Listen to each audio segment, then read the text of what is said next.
Hello tout le monde, je vous présente aujourd'hui Muséum Suspect, un petit jeu d'enquête vraiment très sympa, avec des parties assez rapides de 15-20 minutes, on peut jouer de 2 à 4 joueurs et c'est à partir de 8 ans. Dans Muséum Suspect, donc le but du jeu va être de trouver le ou les suspects qui auront commis un vol dans un musée. Alors parmi tous les suspects potentiels, on en met 16 sur la table, sachant qu'on a dans la boîte de jeu, on en a d'autres qui ne seront pas forcément mis.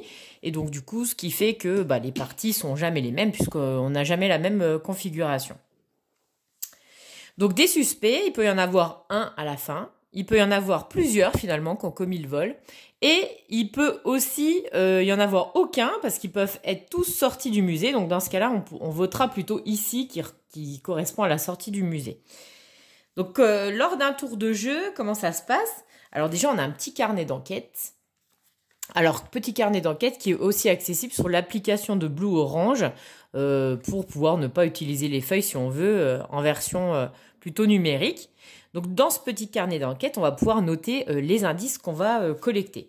Donc, quand c'est son tour de jeu, en fait, on a des petits jetons ici qui vont de 1 à 6.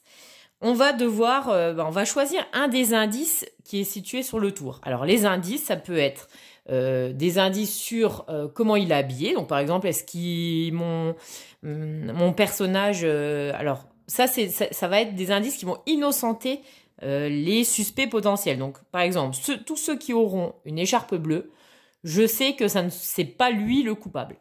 Donc je vais pouvoir barrer tous ceux qui ont une écharpe bleue. Donc je vais pouvoir barrer sur mon petit carnet lui, etc. Donc ça peut être des indices vestimentaires, ça peut être des indices sur la localisation dans le tableau. Donc par exemple là, tous ceux qui sont sur la ligne du dessus, je vais pouvoir les barrer parce que ceux-là, ils sont innocentés.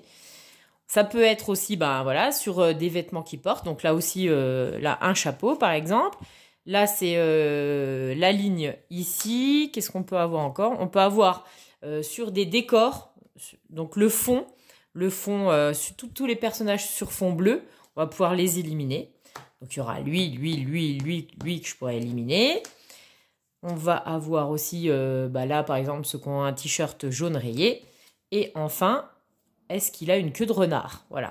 Donc au fur et à mesure, donc pour voir les indices, donc je vais choisir à mon tour de jeu un indice que je vais regarder.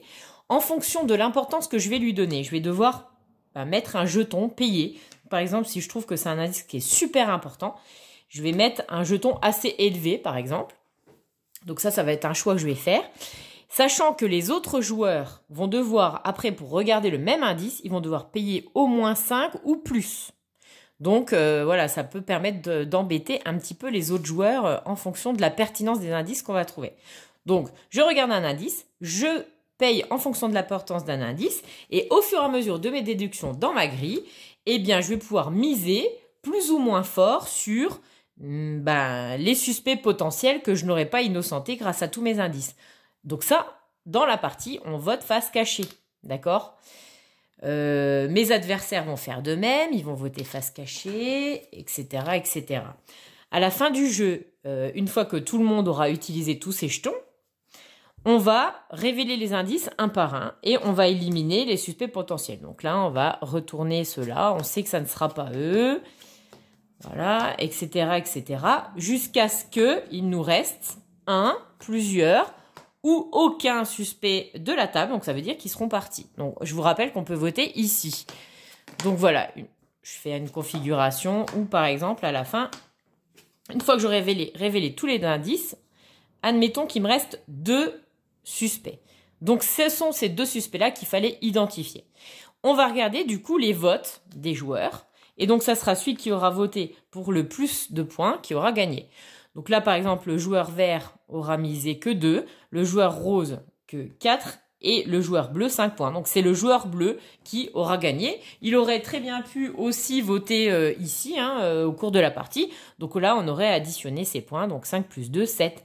Donc, dans cette configuration-là, le joueur bleu aurait gagné. Donc voilà, vous avez compris, j'espère. C'est un petit jeu d'enquête de déduction. On découvre des indices, On élimine sur notre petite fiche les suspects potentiels en fonction des indices qu'on aura trouvés. Et on essaie de trouver les coupables et du coup de miser dessus avec le plus de points possible. Donc voilà, c'était Museum Suspect. Vraiment un jeu très chouette de Blue Orange, du 54. Voilà, salut les copains de Pont-à-Mousson, qui font vraiment des très beaux jeux. Et donc, il n'y a plus de plastique à l'intérieur de la boîte de jeu. Donc, ils essayent de faire cet effort-là maintenant quand ils sortent des boîtes de jeu. Dedans, vous avez voilà, des petites pochettes comme ça pour ranger les jetons. On a des petits crayons pour pouvoir remplir nos carnets d'indices. Chaque joueur a un petit carnet d'indices à sa disposition. Et puis, il y a tout le matériel que je vous avais présenté. Voilà. Eh bien, à bientôt. Bye bye.